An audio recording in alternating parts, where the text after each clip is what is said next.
Hello, and welcome to another episode of Boundless Body Radio. I'm your host, Casey Ruff, and today we have another amazing guest to reintroduce to you now. Dave Feldman is a returning guest on our show. Check out his first appearance on Boundless Body Radio in episode 109, where he was interviewed by our mutual friend, guest host, Dr. Nick Norwitz. Dave Feldman is a senior software engineer, entrepreneur, and a citizen scientist. After starting a low-carbohydrate diet in 2015, Dave found that his cholesterol numbers had increased considerably. He then began reverse engineering the lipid system through self-experimentation and testing, finding the system to be very dynamic and fluid. He has now demonstrated this phenomenon multiple times by moving his cholesterol up and down substantially in a matter of days. He's discovered similar and reproducible patterns in others, and has since researched a particular phenotype that he coined lean mass hyperresponder. Dave is the creator of the popular blog Cholesterol Code, where he shares all of his knowledge and research. He is also the founder of the Citizen Science Foundation, a nonprofit that has funded several landmark studies. Dave has recently hosted the incredible Collaborative Science Conference in his hometown of Las Vegas in March of 2024. You can find Dave primarily on Twitter at @RealDaveFeldman. Dave Feldman, we're an absolute honor it is to welcome you back to Boundless Body Radio.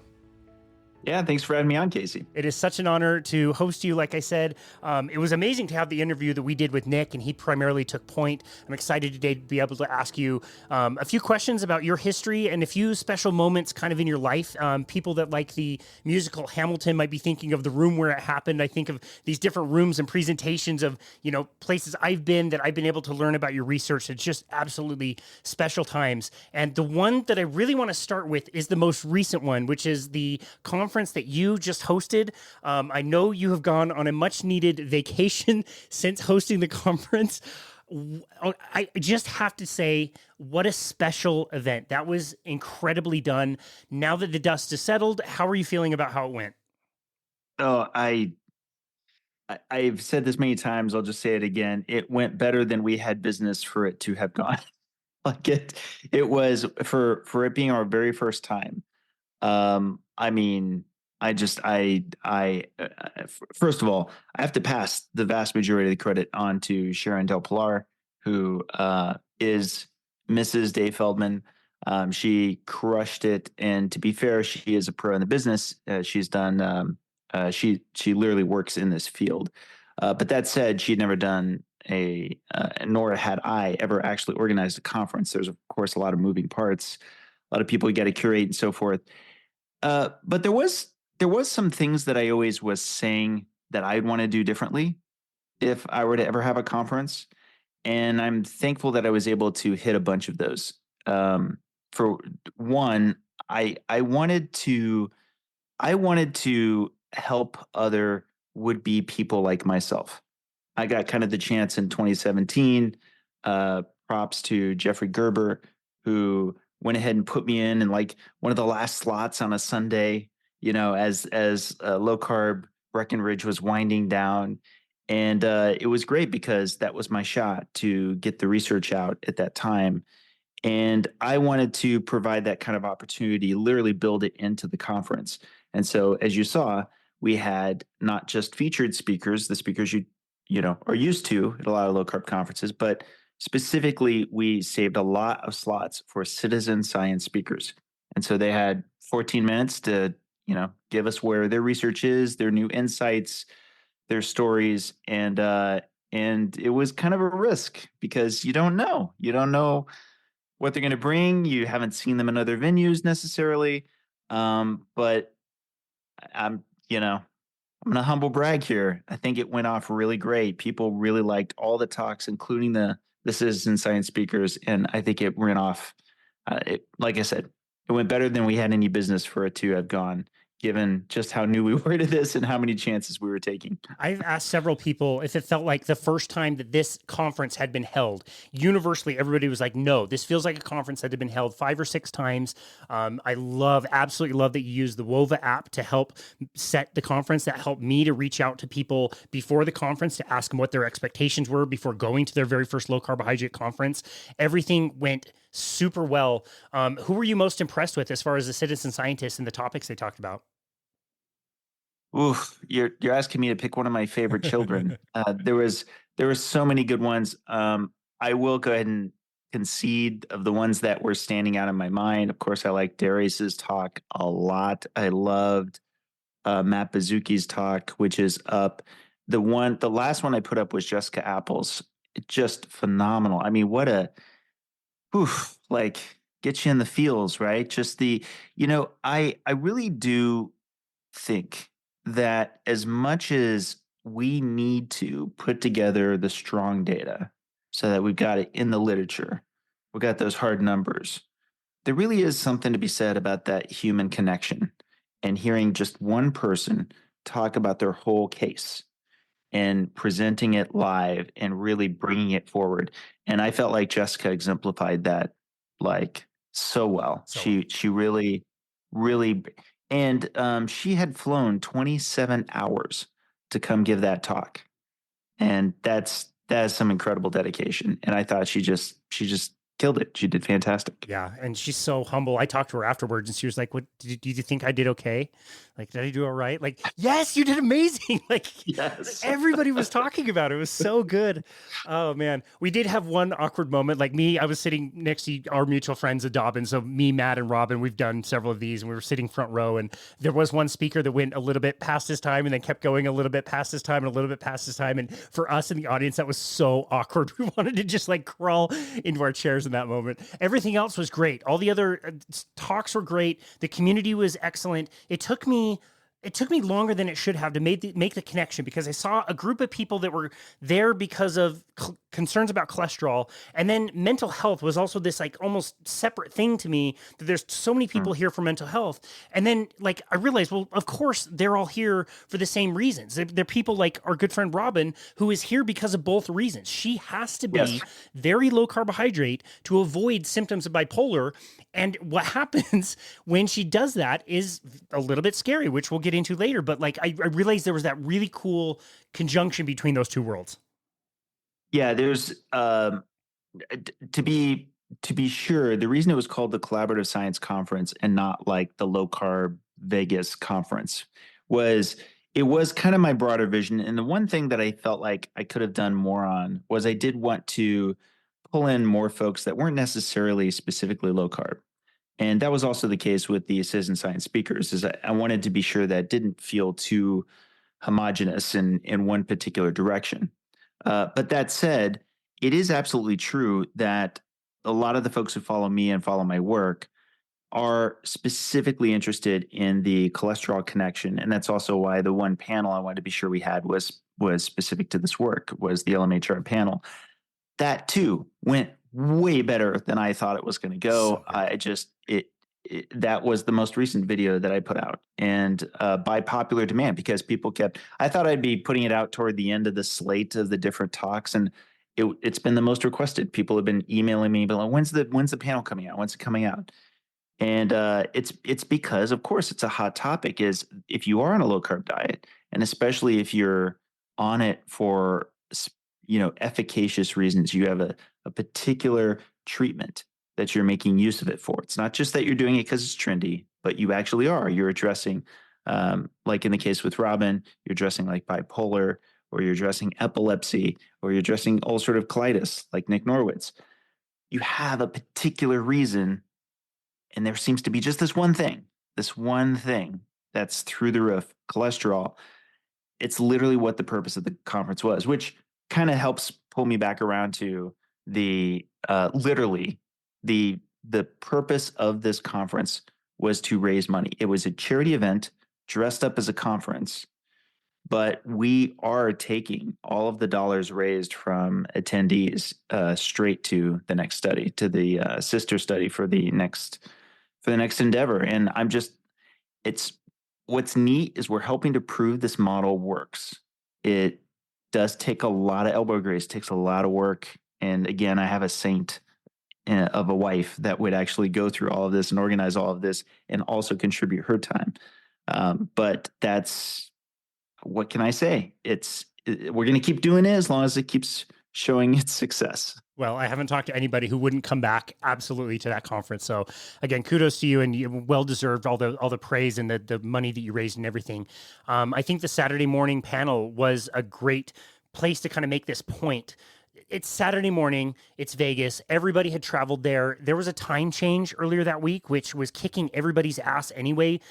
Storms in Vegas wasn't exactly the best, Vegas weather that weekend, which we can talk about. But like everybody was tired, and it's Saturday morning. We start at 8. This panel's at 9. We're talking about some very technical, complicated things. And I was thinking during the conference, like, I wonder if I could steal Dave to like just have like a soundbite, maybe just ask one question. You were way too busy. There was no chance that was ever going to happen. But the question I was going to ask you was, what did you think about a generally lay audience? People like me, I'm a personal trainer, like people, citizen scientists, and the level of questions that they were asking to some very, very smart people on stage. What can you comment about that? As far as like how well that went, or the quality of the knowledge and the questions of the people that were attending, the lay people that were just there to learn, like, were you pretty impressed with how freaking smart they were?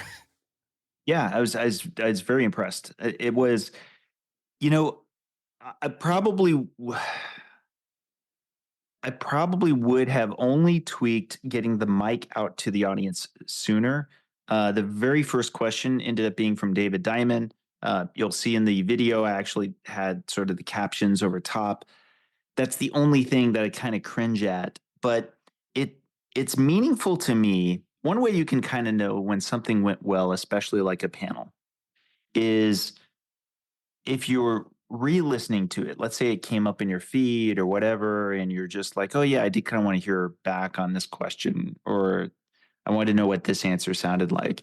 And you find you can't stop listening to it. You didn't mean to listen to it for very long. And that was the case with this panel. This panel, I literally moderated it. And then I edit the video. And then I'm previewing the video just to make sure that the sound quality came all right at the point that I'm launching it. I'm like, yeah, I still want to listen to it. I want to listen to this panel technically in the third time. I don't have the time. It's so even like speeding it up a little, 1.5 times speed, just the interactions between all three of the panelists. It was extremely professional. It was very articulate. They got into some of the key differences, and I felt like it was well represented. But yeah, to your point, we also got some very interesting questions from the audience. One thing I really appreciate is I did try to set the tone early on that I wanted to keep things very concise and I wanted to run a tight ship. And so, yeah, as you no doubt noticed, in some cases I had to prompt a speaker to wrap up because I was intending to really move us along, to really keep as many, because you also want to be fair to the other speakers. You don't want to like encroach on their time as well, right?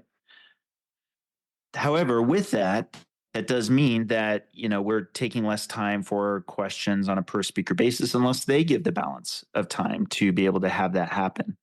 But if you're really fair and you set the tone, as I kind of hoped and speculated, then that was the case. In the case with the panel, we did manage to get through a lot of questions. There was a couple of times where I had to kind of crack the whip a little bit, like, we need this to be concise. But everybody was good natured about it. It really did work out. Yeah, every conference needs a Doug Reynolds to speed up the questions and make sure inevitably somebody goes into their family history and is asking very personal questions and medical advice. Like, okay, come on.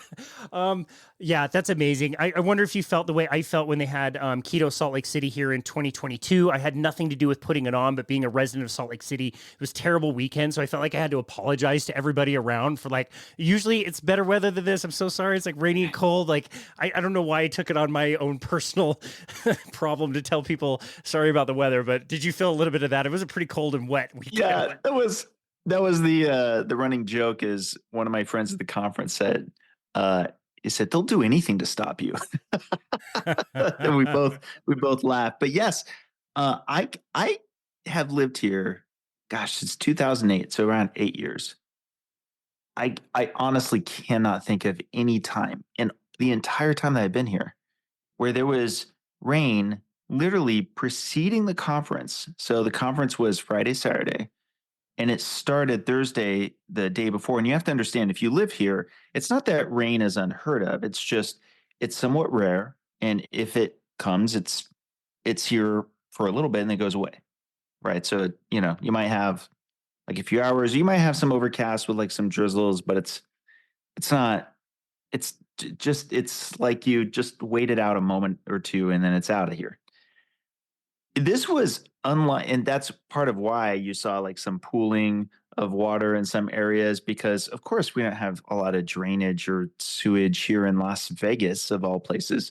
Um, but yeah, we had like some decent, I mean, it really was reminiscent to me of when I visit Seattle. And so I had to drop that joke a couple times at the conference. I was like, you are in the right city, I promise you. And the next time we do this, I would bet this is the city. This is the city of gambling, but I would definitely bet it's going to be a lot better. The locations we're looking at, by the way, for a possible next conference, have a lot of outdoor capabilities. Excellent. So, yeah, that'll be.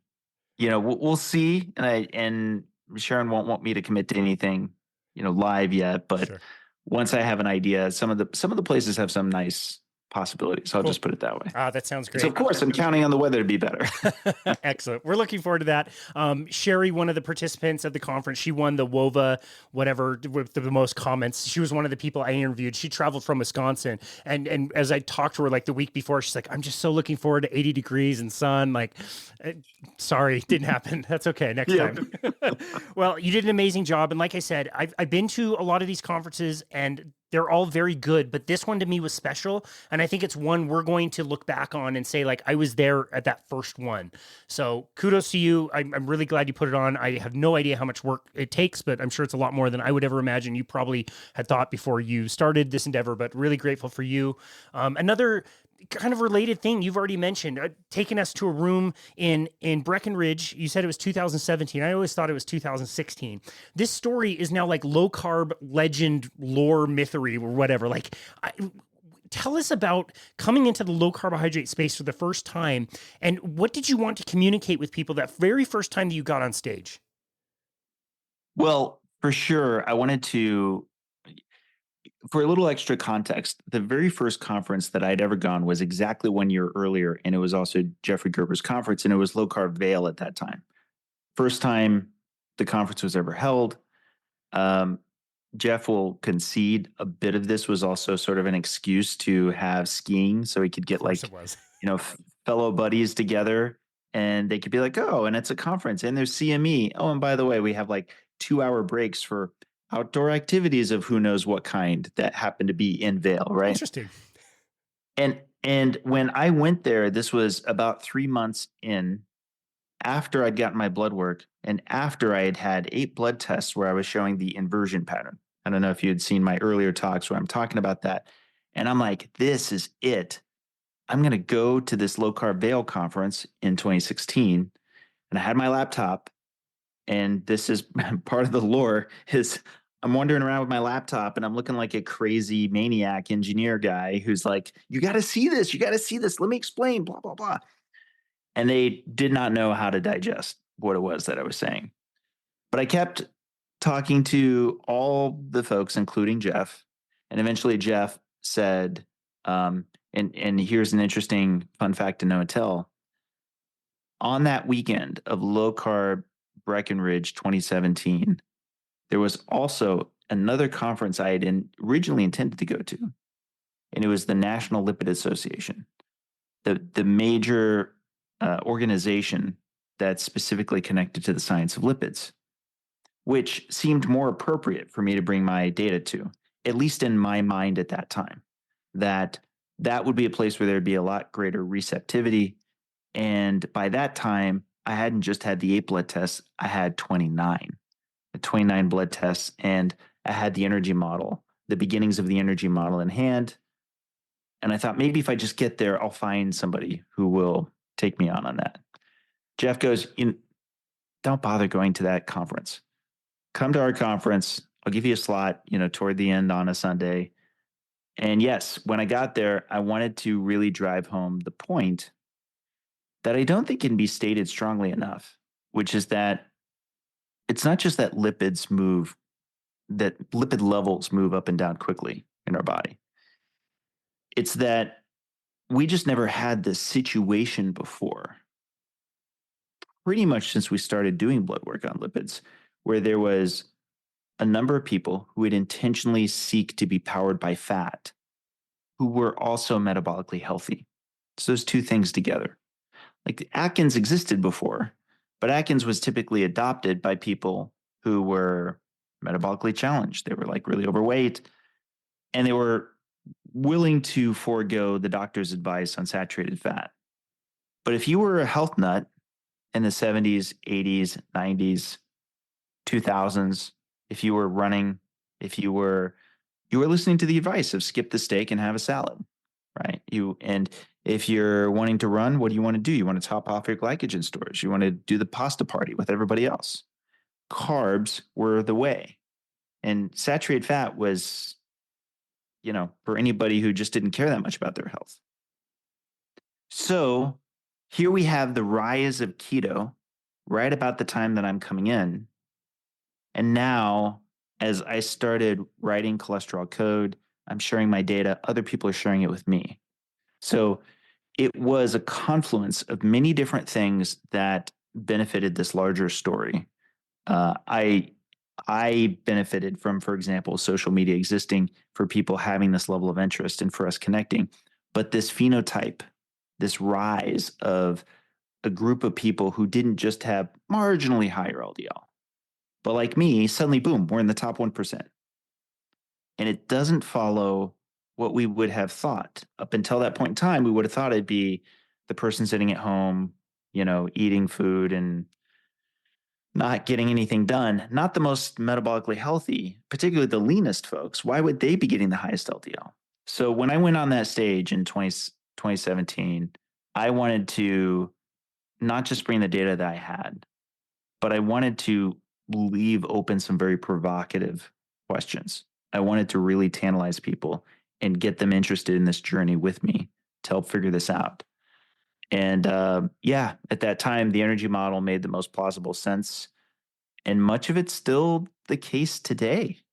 It's actually surprising how many of the pillars that I was kind of, building up at that time have kind of made it all the way to our published paper in 2022. Yeah. Well, I mean, it's surprising in a sense, but anything that's true becomes more and more and more true over time. And that certainly has made sense. It seems to tie up things and answer more questions and be really context specific for so many different things. And that definitely has been borne out over time. Maybe now would be a good time to talk a little bit more about the lipid energy model and the lean mass hyperresponder in particular, because we so far have been talking about, high cholesterol, high LDL cholesterol, but there's other parts of that phenotype that people need to understand and really appreciate.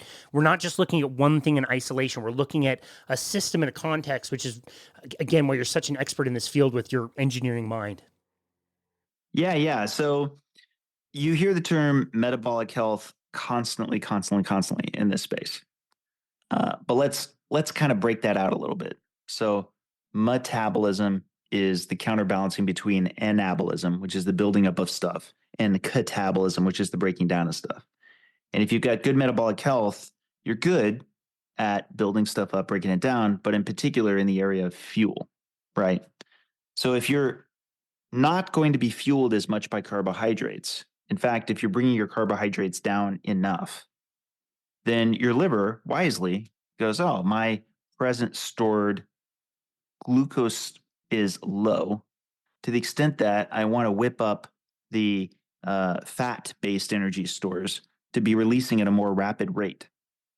So glycogen stores in the liver get low enough. Kind of think of glycogen stores as like maybe the room in your refrigerator, but your fat stores are like 20 walk-in freezers, right? You've got plenty of storage there, but it takes a little bit more thawing, if you will, right? That has to be spun up, and your body's pretty quick. It's pretty quick to adapt in that the liver won't allow glycogen to get too low before it has reason enough to start this whole cascade that ultimately results in your fat cells releasing fat at a faster rate. Why? Well, the best way I could put it is your bloodstream is kind of like a buffet, and your body is running this buffet, and so your cells need energy on demand at all times. Well, if you've got less and less glucose being stocked on that buffet, you need to have more fat on that buffet instead, right? Okay, so now more is getting released into the bloodstream, and oxidative tissues can take more advantage of it, where they're not taking care of taking glucose, they can take fat instead.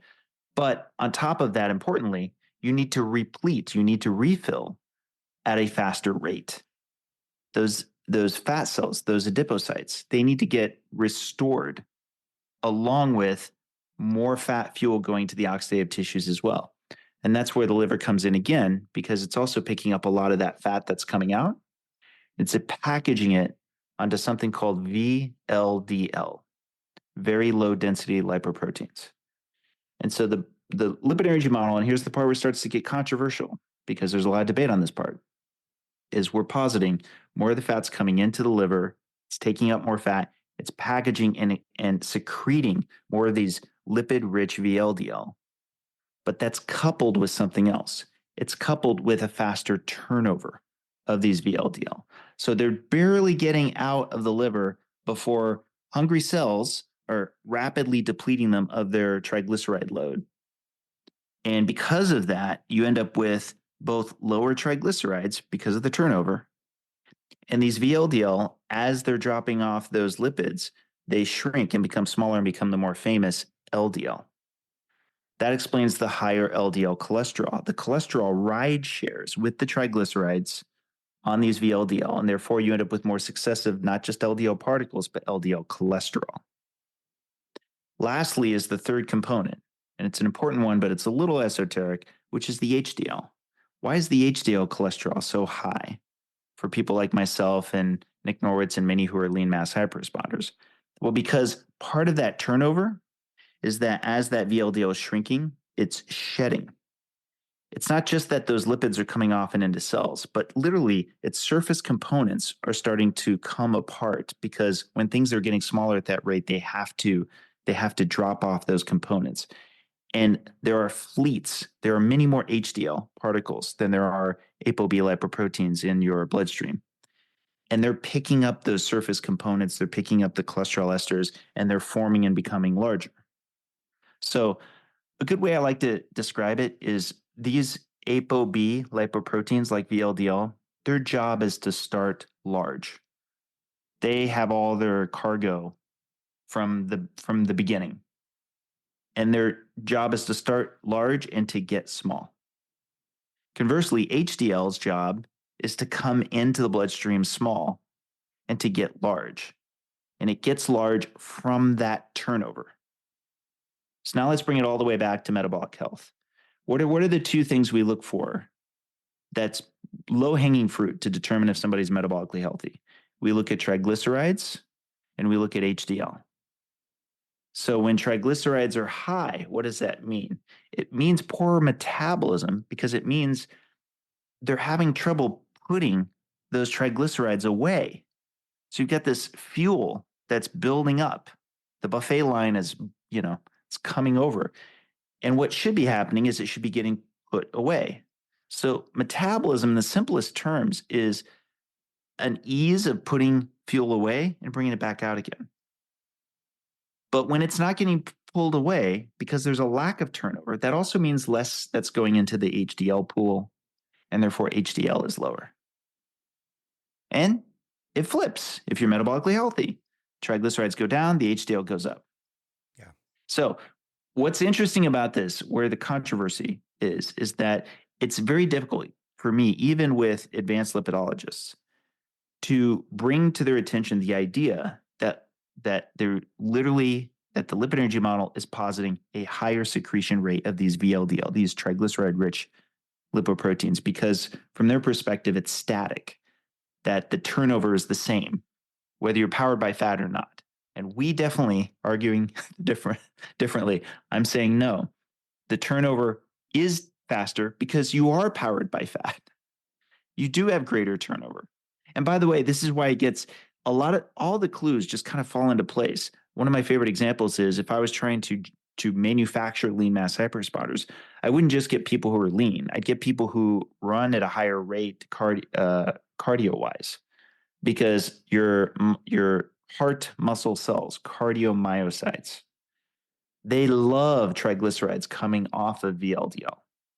It's because they're a lot of power. So they're a lot of ATP yield.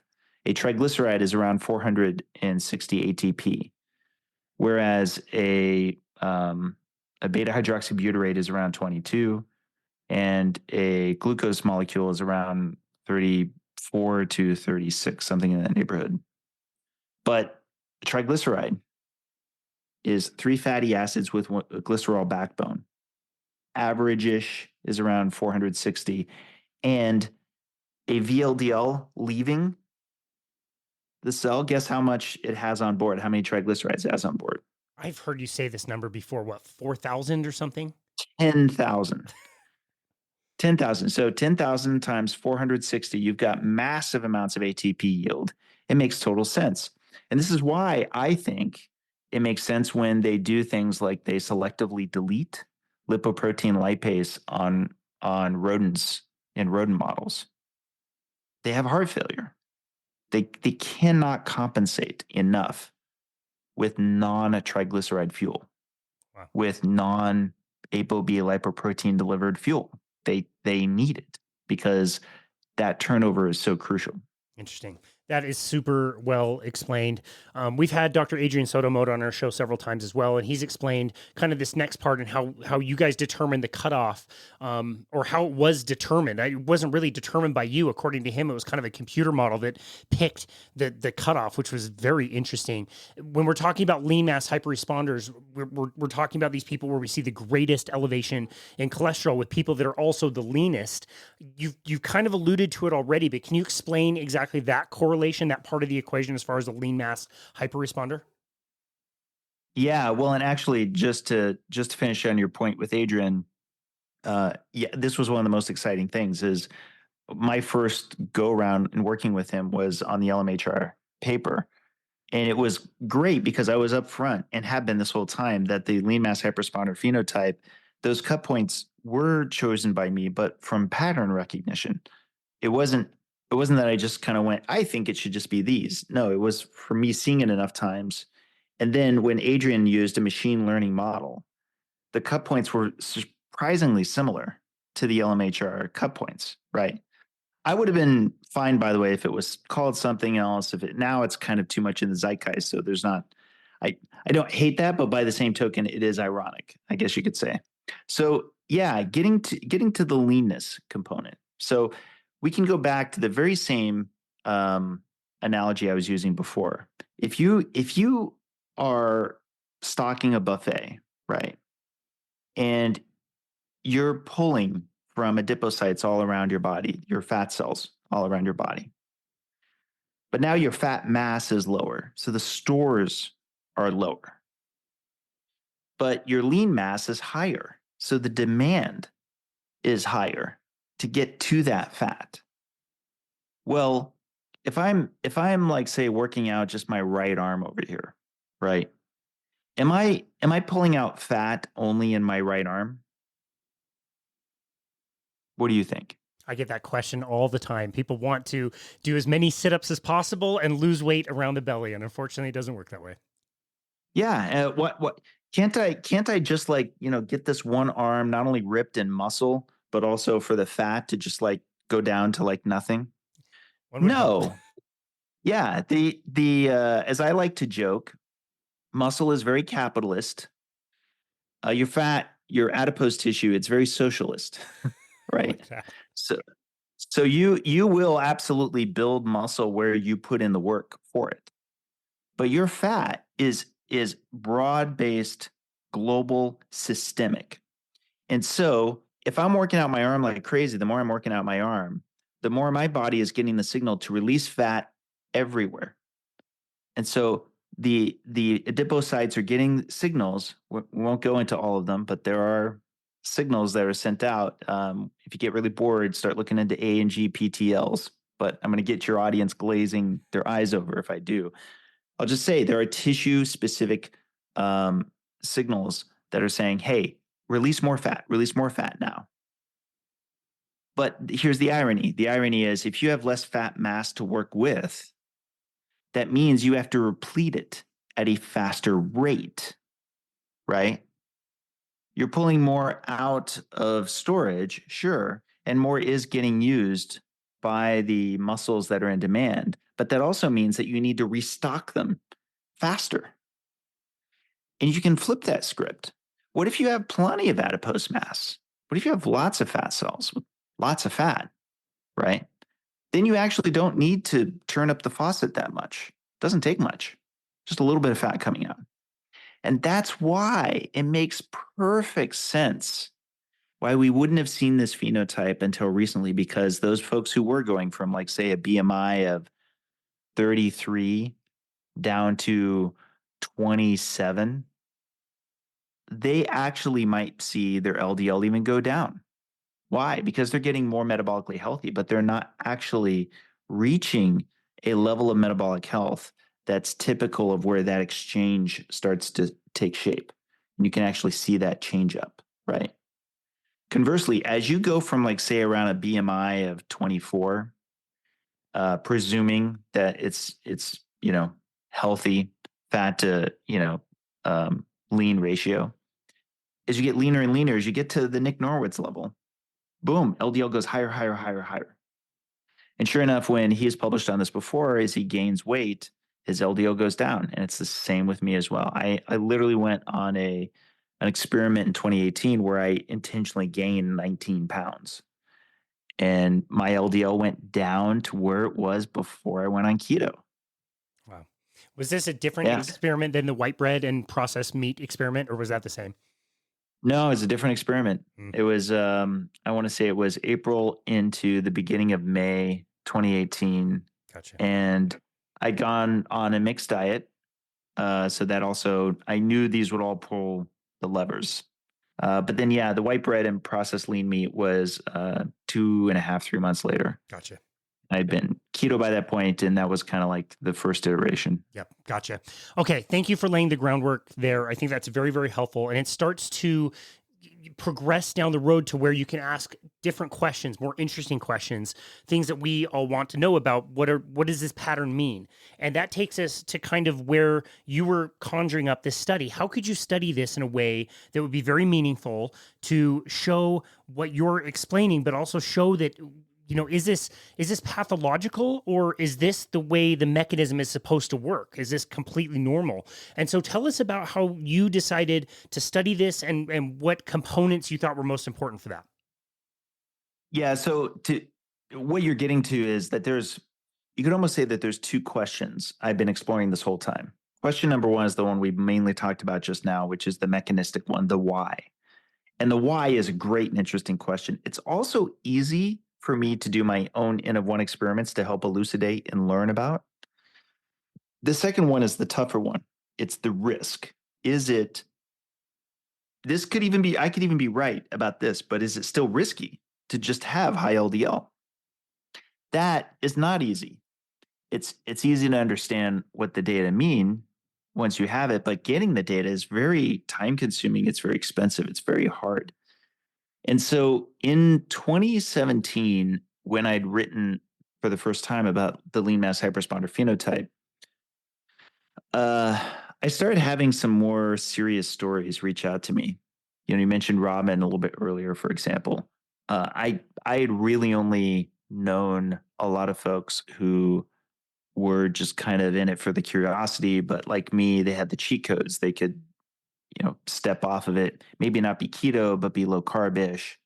But then the more that I came across people, particularly children, who had a special reason to be very low carb ketogenic, but had sky high LDL cholesterol, where do they go? What do they do? Because there's no data. There's just no data on risk as it associates. So for 2 years, I tried to go through the quote unquote normal channels. I tried to reach out to actual lipidologists, to cardiologists, to researchers in these fields and be like, let's do this. Let me tell you about these guys. This is a scientific opportunity because up until now, all of the data we've been working from are in clusters. They're in clusters of other cardiovascular risk factors to the degree that we don't know how much one is affecting the others.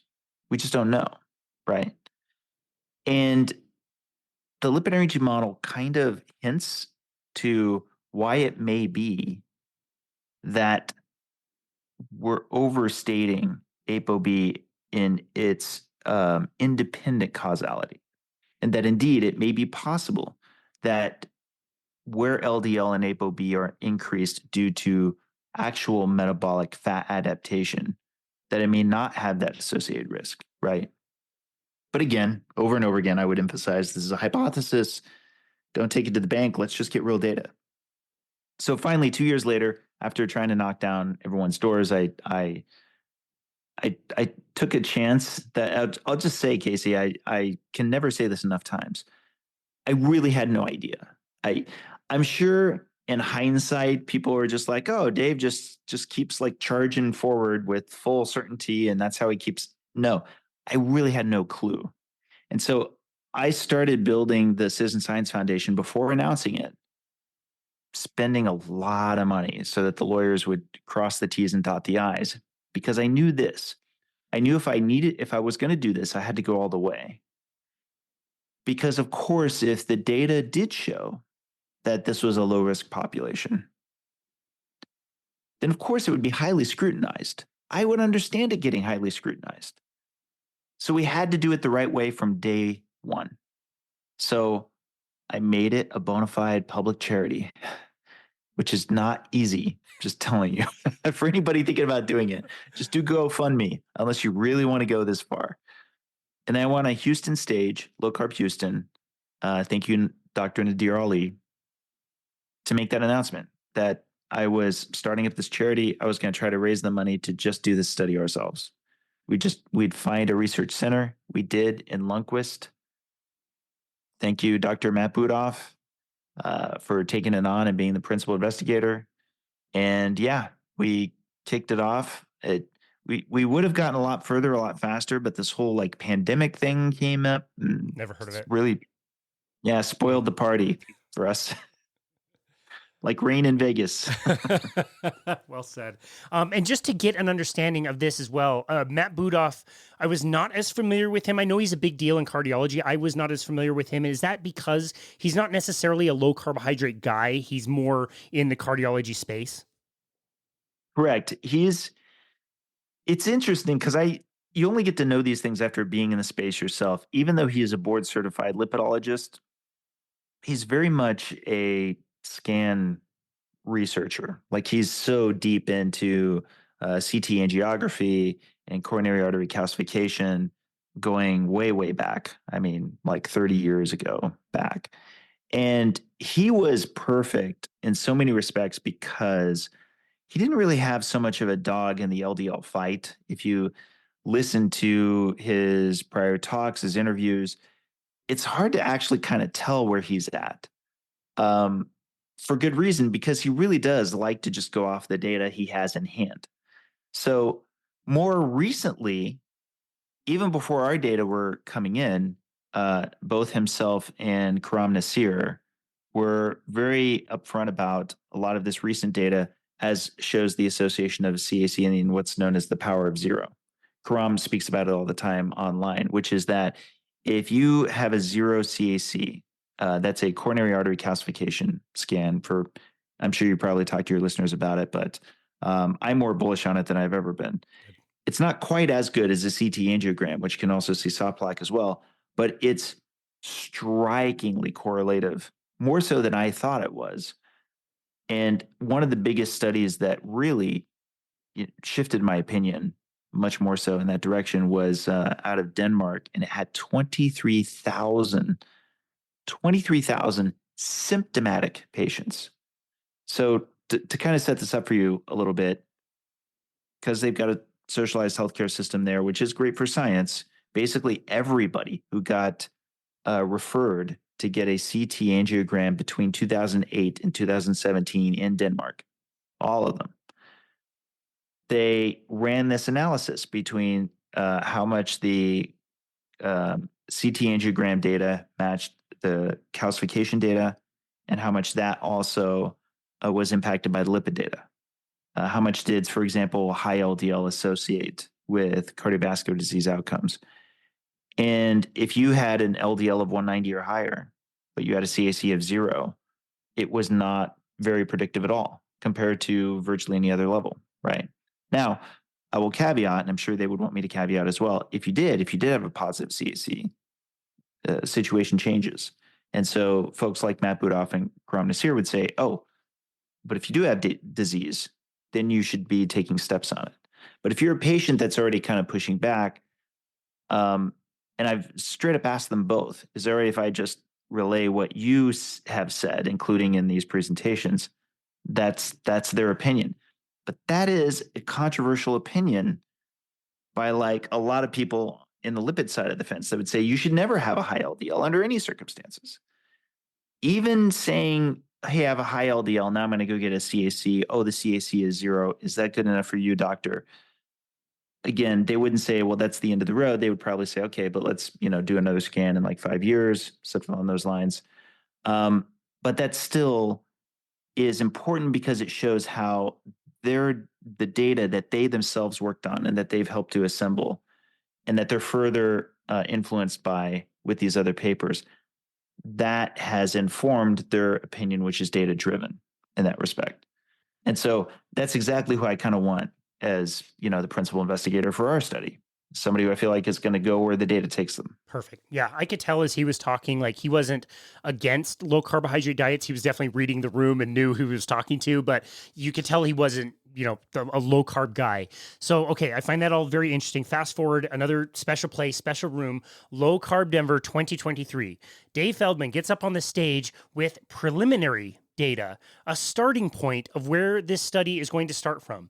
Who cares about a starting point? It's preliminary data. It's not going to show anything. You don't even know how the numbers change the very next day. Dave, that was incredible. Did you hear the gasp of 1,000 people all at once when you revealed what the preliminary data showed? Yeah, it's this is one of those, it's funny because as best as I can, I want to be an instrument of research. Obviously, whatever I'm working on, if it's a matter of research, it's something I can appreciate when we're finding out a group that's otherwise thought to be at a population level at extremely high risk, that they may, at a population level, may not be at extremely high risk, right? I say that with all of the appropriate caveats. This is preliminary, which I said there on the stage, preliminary. But I said this at the beginning of the study, at my announcement of it, at Low Carb Denver 2 years earlier, or sorry, at Low Carb USA 2 years earlier, is I said, look, our study will do a decent job at providing strong data on the big magnitude question, which is why I shared in Low Carb Denver 2023. The big magnitude question, right? So the big magnitude question, and I said this then, scenario 1 is Dr. Budoff at some point in time calls me and says, we've got too many people showing up with advanced plaque. Sorry to tell you this, but your LMHR study is proving the lipid hypothesis at a population level. This group is clearly at enormous risk, right? That was always a possibility. Okay, now that we're done with the 100 scans and we're looking at it, I've already poured over a lot of this data before. It was such a cathartic moment that I wanted to show you guys images that came from the footage captured and get you in the room with me to get that, oh my God, this was not at least the high magnitude of effect that would be predicted by the lipid hypothesis. I want to give due to the people who are like, oh, I still think that there's a risk associated with it, but maybe it's suboptimal, right? So for example, they may argue our participants may in fact prove to be at low risk, but they would be at even lower risk if they had their LDL lower. I conceded that point even before we did our first scan. But what people aren't realizing is how radically different, what a completely different landscape we're in already, that's even a concession. Because if we could go back in time, like 8 years ago, and I could walk into that, that bar at a lipidology conference, I'll bet I could have laid down some fairly serious money for a bet that the averages I just reported to you guys, the LDL of 260 to 272 average with a mostly male cohort at an average age of 55 for almost half a decade at these levels, like it almost certainly would have shown a higher magnitude of risk given the amount of time that's passed, and especially being at middle age. Now, one more thing. As I said then, and as I'll say now, it is longitudinal data. So we're getting the first scans, then we're getting the second. And I do want to manage expectations appropriately. Any group like the one I mentioned, even if they are lower risk than expected at baseline, any group at that age range, being mostly male, it's probably going to see an increase in plaque at a population level. It's just we're starting much lower than what the lipid hypothesis would have anticipated, given everything I know to this point in time. There's a let me just fit this last point in. There's something called cholesterol years. It's like pack years, sometimes called milligram years, right? And it's actually a great way to illustrate. It's a great heuristic to illustrate this exposure, dose exposure over time, and that the higher amount it is, the more you can just add it to the total. My own is probably around 7,500, which is around 2,500 more than what they say is the line we're supposed to avoid. And it happens to be close to the average of our cohort in our group. It's close to around 7,500, right? But after that Denver, as you know, that Denver 2023 conference, we eventually had Budoff's talk on the match analysis. Yes. And the match analysis, we're looking at that same group we just talked about, but now we're comparing it to another group called Miami Heart that's matched for age, ethnicity, all these other factors. And they did not have an average of an LDL of 272. They had an average of 123. But they actually had statistically no difference in plaque than our baseline scans for our group. And we actually were trending toward better. They actually had more overall plaque than we did. And again, I throw in the caveat, A, preliminary, B, I don't want to say ours is doing better because statistically significant difference. There's a lack of statistically significant difference. It's just that I do know that if our group was trending higher, probably it'd be assumed that, okay, our group is lower risk, but they're breaking away. They're eventually going to build into the statistically significant territory. So yeah, there's, I want to be able to say it's good news so far without saying, and therefore we can stop. We can all, this is the end of the line. It's encouraging so far, with all of the appropriate caveats. Yeah, man, it was a really amazing moment that literally just the gasp of everybody in the audience. I mean, I'm probably not going to say this as carefully as I need to, so stop me if I don't get this right, but you've got a group of people, 100 people, they have been at a very high cholesterol level, presumably for a really long time. So we're thinking that, the milligram years, I believe you called it, or like area under the curve. If you have high cholesterol for a short amount of time, that's not a very big area under curve. If you have low cholesterol for a longer amount of time, that's also not a very area. These are people that for a long time have had a very high level of cholesterol in that population where we would expect them to start experiencing events, heart attacks, whatever it may be, and showed that the level of calcification in their arteries using a very sophisticated test, it was incredibly low. It was so low just at that baseline. I think a lot of us were hoping for good results and thought we might see something nice, but that level was off the charts.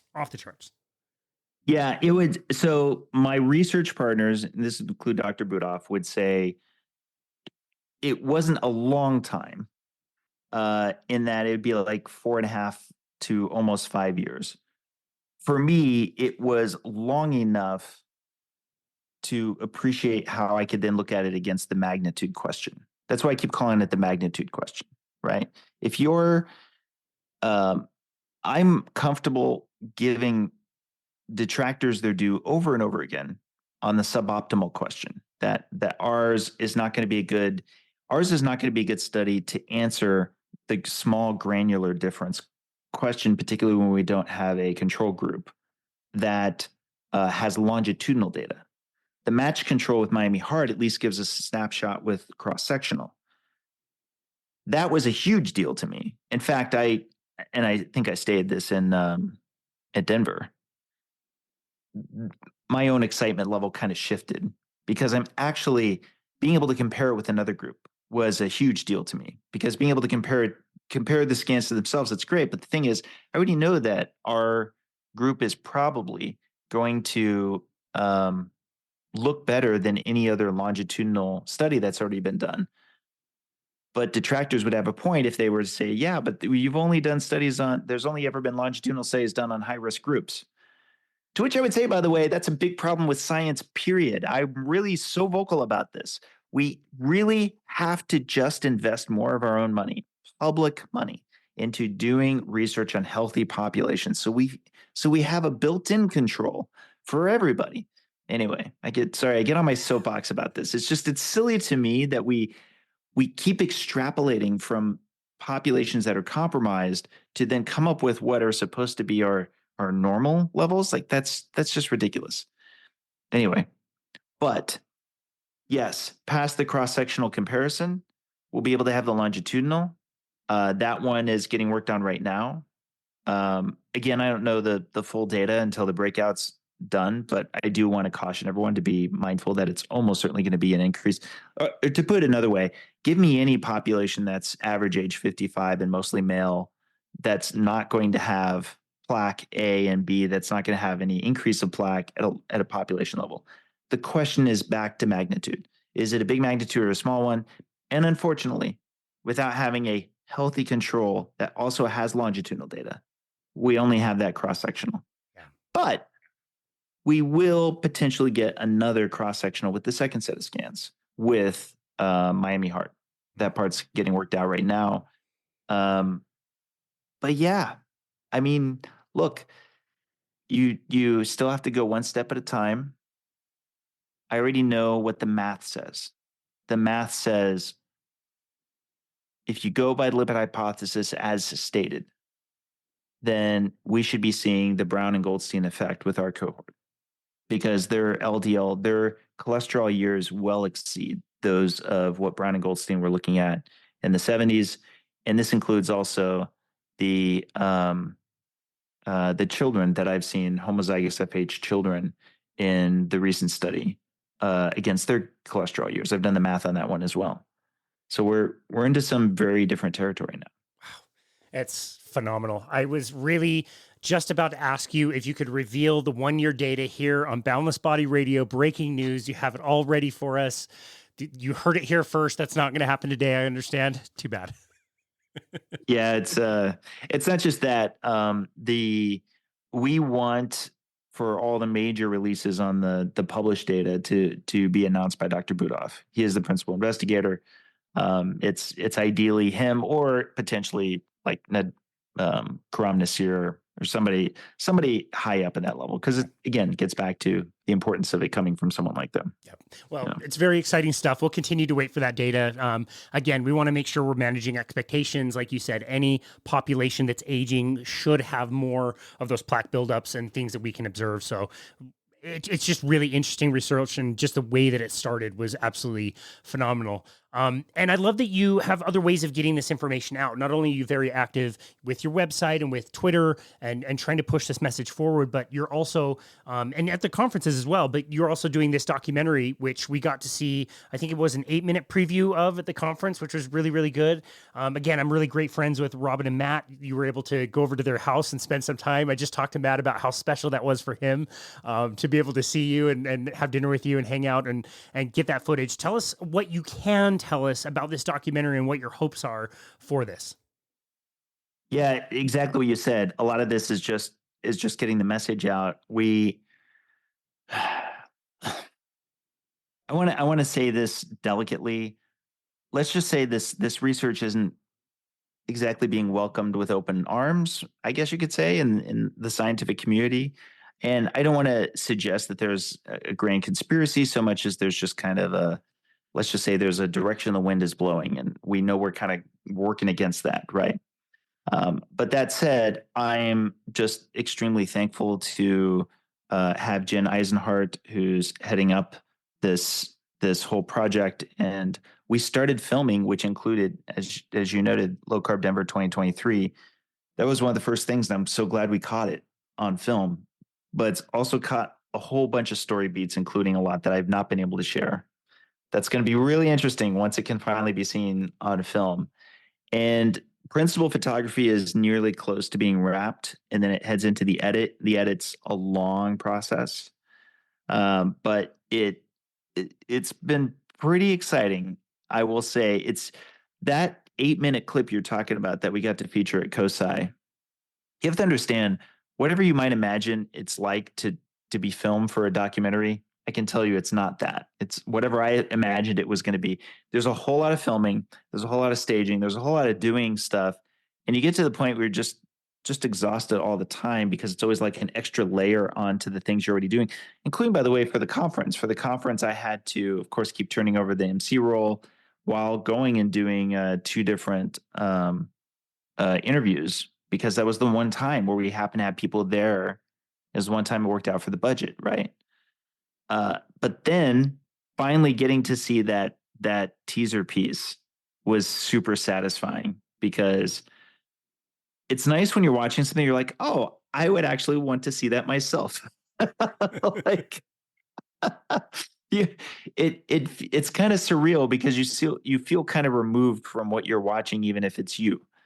And again, it's hats off to Jen and her team, and the editing, the things, just the color grading, things that I noticed from a little bit of filmmaking myself. Just a lot of great work that's been put into it already, and that's just for that little bit. So I'm excited. I can't wait until we finally have it put together. That's awesome. Yeah, Jen's amazing. She was one of the first people we ever interviewed on this show. And I would say to the listener, if you haven't watched Fat Fiction as you're waiting for this documentary to come out, make sure you go and watch Fat Fiction. And I will make anybody the offer that I made for any of Vinnie Tortorich's movies. If you have to pay to rent this movie, you send me a Venmo request and I will reimburse you for watching it. I think it's amazing. Nobody ever takes me up on it, but the offer always stands. If you have to buy Fat 2, Beyond Impossible, or Fat Fiction, I will pay you to watch it. That's it. It was really well done. I would expect nothing less from her, and her company just does such a great job. I'm sure it was very taxing, especially with everything you had going on. I did want to make this point that I thought was interesting. I've noticed in the past that if I'm traveling to one of these conferences, right off the bat, if I meet somebody and they ask me what I'm doing or where I'm going or whatever, Uber driver or Airbnb or whatever, I say, I'm going to KetoCon. Nothing. And then the conversation kind of stops there. If I say I'm going to a nutrition conference, might get a question or two or whatever, and that it kind of stops. And I noticed as this one was coming up, people were asking me what I was doing, what the conference was about. And I would say it's called, the Collaborative Science Conference. And it's really about this question, primarily about this question about cholesterol. And people would start to ask me questions. And I would always use the example of Robin in particular. And I would tell people about Robin and say, look, I've got this dear friend I've met at one of these conferences. She's bipolar. She eats this certain way. She's not bipolar, like we said earlier, but her cholesterol goes up. She can reintroduce carbohydrates. Her cholesterol will go right back down to where it's supposed to, but then she's got bipolar. So she's got a very difficult day-to-day decision to make. She spent over a decade pretty much comatose, so she can be medicated again. She could commit suicide because the symptoms are so terrible, or she could go low carb and try to learn about this bet essentially that she's making with her life. And I found that people were super compelled, wanted to share their own stories about cholesterol. I told you we got delayed because of that windstorm in Vegas. I sat in a restaurant bar at the Salt Lake Airport. I had an hour-long conversation with people talking about cholesterol and what this was all about. And I started eating more meat and I feel way better. But my doctor wants me to take a statin. And I always want to bring this back to the Robin, the person who this really matters for. And we talk about the science, right, and we talk about the numbers, and we talk about all of these things. But at the end of the day, it's an individual who's our friend, who we love, who this really matters for. And this is a big, scary question that people need to ask, and there's not good answers, and they need to place really good bets on what they think is going to be best, and it's not that easy. So I wanted to say that, to just say this work is so critically important for so many things, but at the end of the day, I hope all of us can remember on the individual level, this matters a ton. Yeah, I couldn't agree more. I mean, I've talked about this in interviews before, and I'll probably talk about it in the documentary, but it was kind of a fun, curious thing for me until 2017. Like I'm at the end of 2015, November 27th of 2015 is when I got the first fateful blood test. I remember it like it was yesterday. And December 9th, 2 weeks later, was when I got the second one. The second one was what kicked off the whole curiosity spin. But between I want to say December 9th up until July of 2017, it was kind of fun. It was an effort of curiosity. But in 2017, I didn't just write about lean mass hyperresponders. The last couple paragraphs of that article, I was just speculating, following the logic of the lipid energy model, that this probably applies to children too.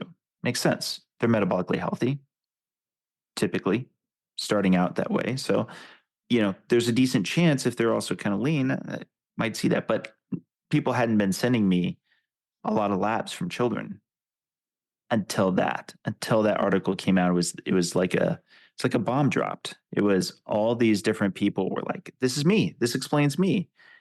And then I had a neurosurgeon and his wife reach out to me.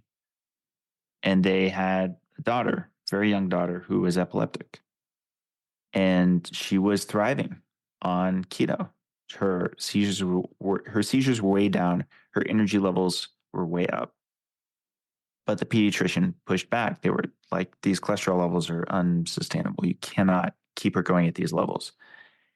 And for me, I mean, granted, I'm not in that same position, but I know enough about seizures that they are brain damage. Like they're not, it's a question of how much, but we don't know how much.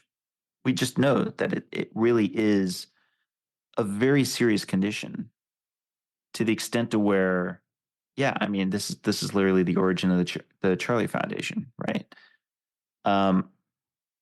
And that's the point where it got really serious for me. So when you bring up Robin, like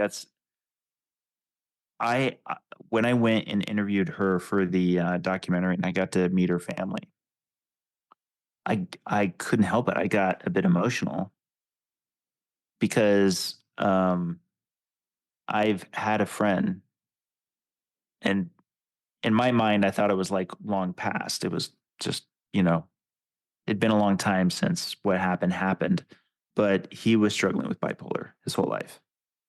And, without getting into it, I'll just say it's a tragic story. But it's kind of crazy to me truly, from an engineering and historical standpoint, that there are a lot of things that were thought impossible before, or for that matter, that were thought detrimental. And one thing that keeps getting played out over and over again, and I'm not saying I know for sure this is the case this time, but I can say it's been the case many times over, that aspects of the human body have been thought to be either obsolete or even detrimental. And in the case of something like a rare mutation, that makes sense, sickle cell anemia or things like that. But for something that's conserved for the majority of the population, like, is it really the case that the vast majority of us have, from the starting point, too much cholesterol that's being made, too many ApoB lipoproteins that are being made, such that we need a kind of non-ancestral intervention to bring it down to like really, really low levels, and then we'll only experience benefit? Because I've already said this many times on podcasts, I do think that you will lower your incidence of cardiovascular disease if you bring your LDL levels extremely low. It's just, I don't know how much there's a relevance towards a trade-off. I don't know. These are things I'm wanting to explore, and other data avenues outside of these two questions. But if I'm facing something like seizures, if I'm facing something like bipolar, if you don't know, if you don't know, you don't know. If you don't know somebody who's had to struggle with very severe bipolar, and Robin's story is just phenomenal. It's just phenomenal. You'd get why a solution would mean everything. I've talked to a lot of my colleague Siobhan. I've talked to Siobhan about how big of a deal it was for the depression component of, ultimately helping to relieve that from going on low carb, and all of the other things on the physical end that she's benefited from in going low carb. She's said plainly, I'd give up all of that over the depression. The depression, you can't know unless you know what it's like to experience that day in and day out. So yeah, this one thing, of course, we've got to get this data.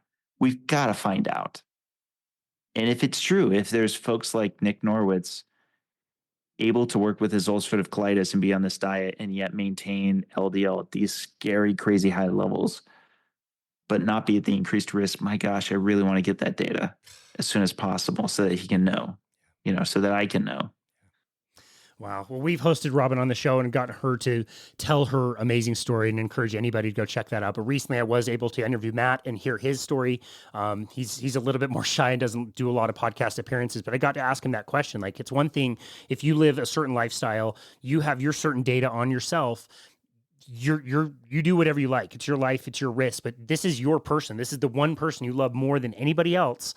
And what do you think about writing this line, making this decision with her? And he said, regardless of what she chooses, I'm there. I'm ride or die. I'll be with her. It's fine. She can do whatever she wants. But I will say I would not trade one single day of what our relationship is like right now and the joy and awesomeness and presence that I get to experience versus what it was like before, when she was either asleep, medicated, or going to pick up the kids. And that was like all she could really manage. So again, just to bring that human element in, I think is why this is such a compelling story and why it really truly matters as much as it does. Yeah, it's worth repeating that cholesterol is the most famous biological molecule by far. And of course, I understand if you're already if you're already working toward research that is potentially going to be providing data that 99% of the medical professionals and researchers out there, if it's counter to that expectation, then of course, like I said, it's going to be facing an enormous amount of scrutiny. But I'll just fit in this last little bit because it's fun to bring this up with my engineering friends. Is I have some that have been following my journey this whole time, and so whenever somebody says something like, "Yeah, you realize you don't have any credentials for this, Dave. You're not at all qualified to be doing this," they're usually the ones who are slacking me, or they're sending something in the group chat and they're like, they really don't know engineers. Engineers, like, you to go to whatever big engineer who's working on something and be like, yeah, you're not qualified to do this thing that you're working on. Engineers, that's like a rallying call. You're basically challenging them to see if they can prove you wrong because you feel that confident in what it is that you're saying they can't do. That's the story of engineers in general. That's why they tend to be so bullheaded about doing things their way. So yeah. And now we're getting there. We're getting there to where we're actually getting this data. We're finally collecting it. That's amazing. Wow. Okay. One last thing I just have to touch on with you. Eating a low carbohydrate diet, I feel pretty good and happy most of the time. And so every now and again, I like to, go back to the other side and get really upset and angry. And I always go to one of my least favorite podcasts ever done, that I've ever listened to. Features you as an appearance on the Peter Attia podcast. Nothing against Peter Attia. I love the dude. I respect the guy. You've got differences of opinion on the drive. And ironically, he also hosted my absolute favorite episode of all time that I've ever heard, which is his episode with Dr. Sarah Halberg, which is just amazing. The episode that was done with you, I thought was completely unfair as he's again, I hate to do this, but like the condescension and the way he was talking with you, especially as that conversation was winding down, I thought was so unmerited. He kept saying, you're hanging out with the wrong crowd. You need to hang out with the right people. You're playing, twiddly sticks on Twitter with all these guys. Like, you need to go to these right conferences. And you said something like, well, these conferences cost a lot of money to go to. And he interrupted you, cut you off, and said, well, the low carbohydrate community should fund you to go. If they cared about these answers, they should pay for your way to go to some of these conferences. And I'm very happy to say that this community has stepped up and shown with their dollars that they are very much willing to pay money to get answers to some of these things. I had to throw that in there. I'm so proud and happy of people in the community to step up and to help you and others who are genuine citizen scientists seeking truth and doing this great work out there. It makes me super proud. Yeah, amen. I cannot express enough because think about it. When we were having that podcast, this was in 2018, and to go to an NLA conference, it was like $1,000. And to Peter's credit, he was all ready to make good on that promise because at the time I didn't have a lot of. I was being very mindful of how much money I was going to spend, but on top of that, it was the ROI. Okay, if I go to this conference, what can I expect to get? Right. And I'll have you know that I did end up going to the conference that he was willing to pay for that was like coming up next. But I realized I couldn't take his money anyway, because let's say that I had gone and let's say that I did have an experience that swayed me a little bit more in his direction. It might look to others like that was the reason, was because he paid for it. So I didn't want to be connected to somebody's goodwill. And I credit him for that. It's interesting. I have a donor who we're kind of negotiating a little bit. He's talking very seriously. He'd like me to do a reaction, like a revisiting of that podcast. And so there's a chance I might at some point like re-listen to it, because it would be interesting to see it in the current context, because that was one of the things we were speculating on at that time. But getting back to the support component, yeah, I would rather the low carb community not pay for me going to an NLA conference in the first place. I love that we're raising money specifically to get the data itself, to literally go and get that data. You want to know, I've got one more thing to brag about with our community and with particularly our participants.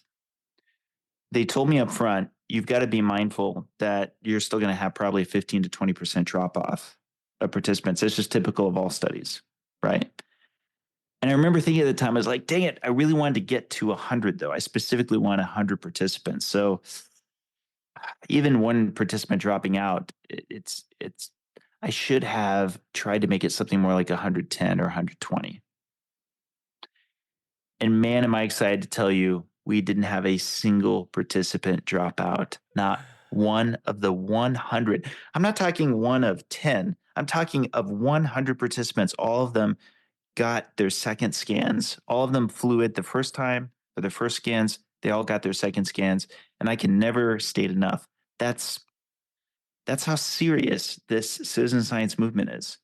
So yeah, I love to what degree I can help move this along, but this has many authors to it. And I can never thank enough people enough times for the money, for the sweat equity, for everything that they've done to buy in, including COSI. COSI was really cathartic for us. And again, it made me realize that it's not just about the material means that I just talked about. It's also feeling like we can help to drive each other to move this thing forward. And yeah, it's great. You hear the term grassroots all the time.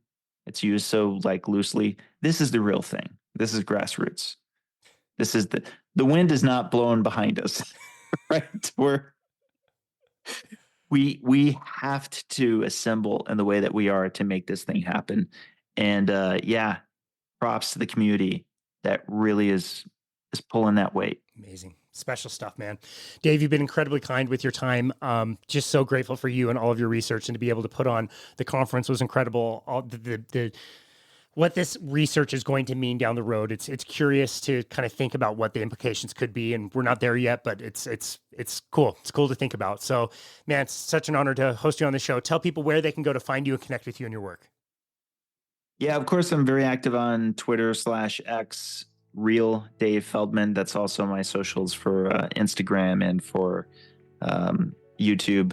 But obviously, I'm going to throw in the plug for the citizensciencefoundation.org. We are a bona fide 501c3 public charity, so your donation is in fact tax deductible.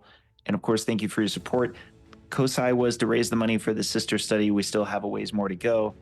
So again, thank you so much for your donation. And by the way, it's getting matched right now. We have an anonymous donor that came forward, so your dollar counts for two, for each dollar that you, and again, I just want to make one other pitch.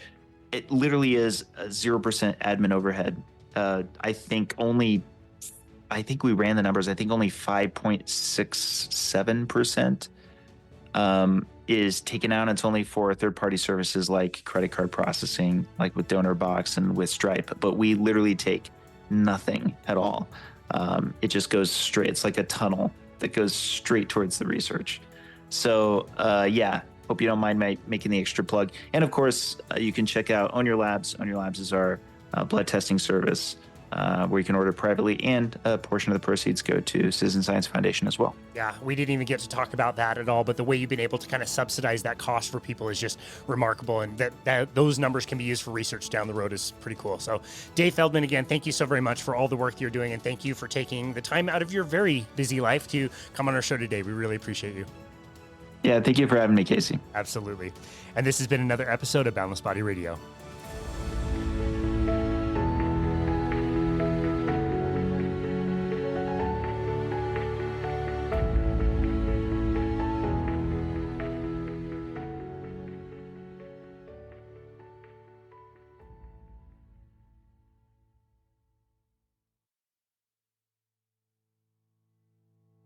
As always, thank you so very much for listening to Boundless Body Radio. Hosting this podcast is seriously one of the most meaningful and joyous parts of my life. Even after 600 episodes of our show, I still get nervous before every interview that I do. But it does just bring me such joy to share some of my favorite people, the people that have taught me so much over the years, and to invite them on and ask them questions, and then to share that with you, the listener, is a super cool experience. I hope you've enjoyed the content of the show so far this year. I tried to start the year off with a mix of new guests and returning guests, some that are practically household names in the health and wellness space, and some inspiring people that may not be very well known now, but are certainly doing amazing work wherever they are. I'm just so grateful for all of our incredible guests. Remember that you can always go to our website to book a complimentary 30-minute session with us at myboundlessbody.com. On our homepage, one of the first things you'll see is a Book Now button where you can select a time to speak with us about your personal health and fitness plan. We don't have any set packages, products, supplements, or anything like that to sell you. People that do want to work with us simply pay for the time that they want, and that's about it. We've loved chatting with so many of you out there to bounce ideas off each other and try to offer any advice that we can. And seriously, as always, even if you book a spot just to say hello and introduce yourself, we absolutely love connecting with you, the listener, in our community. Be sure to check out our YouTube channel, which is also growing quite a bit, if you want to watch these full interviews and also shorter videos on more specific topics taken from these interviews as well. It's a fun way to interact with people who comment. We read and reply to every single YouTube comment we get, so be sure to subscribe to our channel and leave as many comments as you like. And of course, if you haven't already, please leave us a 5-star rating and review on Apple. It is still the best way to make sure that the podcast gets out to more listeners. It only takes a moment to leave a review, and it's extremely meaningful to us. Cheers, and thank you again for listening to Boundless Body Radio.